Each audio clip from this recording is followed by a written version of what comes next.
So guys, start na kami sa aming day 3 of training. So ang ating estudyante andito na, no, nagpi-prepare na siya ng kanyang mga latte art workshop na siya. So ayan, nagpi-prepare na ang ating estudyante, no, si Tariq Mahmoud. So Tariq Mahmoud, say hi to my vlog. Hi. Oh, that's my student. Yan po yung estudyante ko, si Tariq Mahmoud. So ayan guys, no, nagpi-prepare na kami ng aming espresso para sa aming latte art workshop. So ayan, si Mahmoud nag-prepare na siya ng 18 grams of beans. So ayan ang prepare niya. So magpe-prepare din kami ng latte yan. Ito yung mga latte namin, latte na prepare. So ayan, after lahat yan malagyan ng mga espresso ay magla-latte art workshop na kami, no. So ayan, piniprepare lang namin ang aming mga needs. So ayan.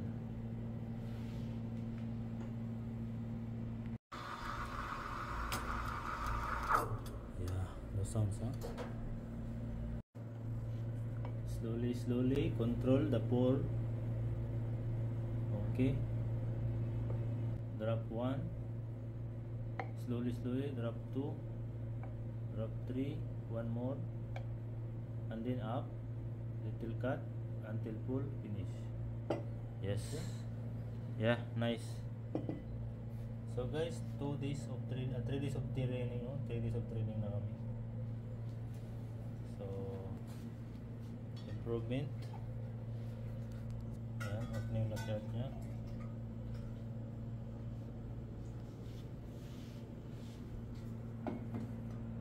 Ang ating first round ngayon ay tapos na. So ayan, nakagawa na kami ng first round. Meron pa kaming second round, no. Ito yung naubos namin sa first round, isang milk na Almaray gatas, no. So first round yan, nakagawa kami ng how many glass? 2, 4, 6, 8, 10, 12, 14, 15 glasses sa isang milk, no. So sa latte art workshop lang yan guys, no. So ito yung nagawa ng aking student, no, latte art workshop namin. So day 3 of training, medyo okay na yung ano niya, yung steam niya, at saka hindi pa niya makontrol yung buhos niya, no. Pero mostly meron namang maganda. Ayan, nakakuha naman siya ng magandang latte art din. Kailangan pa natin i-control yung kanyang buhos para mag-clear yung ano niya, yung latte art niya. So mag-clear niya yun.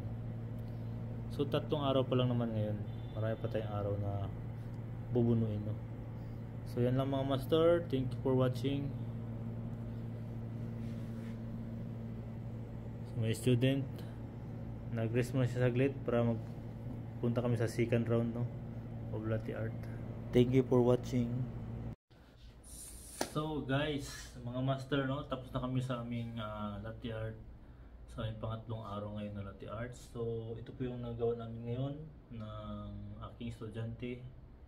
So medyo sa pangatlong araw ngayon, medyo okay na yung latte art niya. Nakokontrol niya na, pero mostly hindi pa talaga siya 100%, pero at least nakokontrol niya na yung kanyang latte art workshop, no.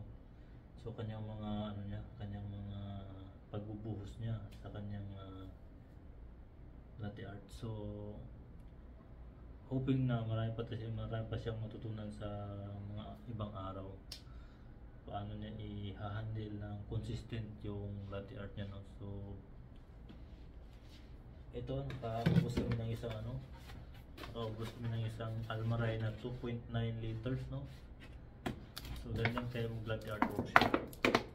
Although bumili siya ng dalawang ganito, pero sabi niya sa akin napagod na raw siya.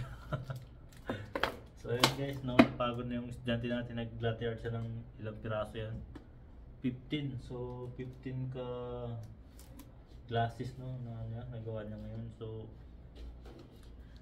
ayan, makita niyo naman siguro dito, ano.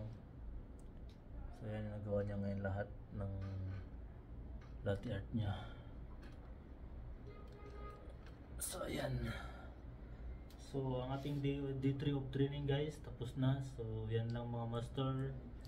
Abangan nyo ang ating iba pang mga araw, no, sa kanyang mga improvement. So thank you for watching.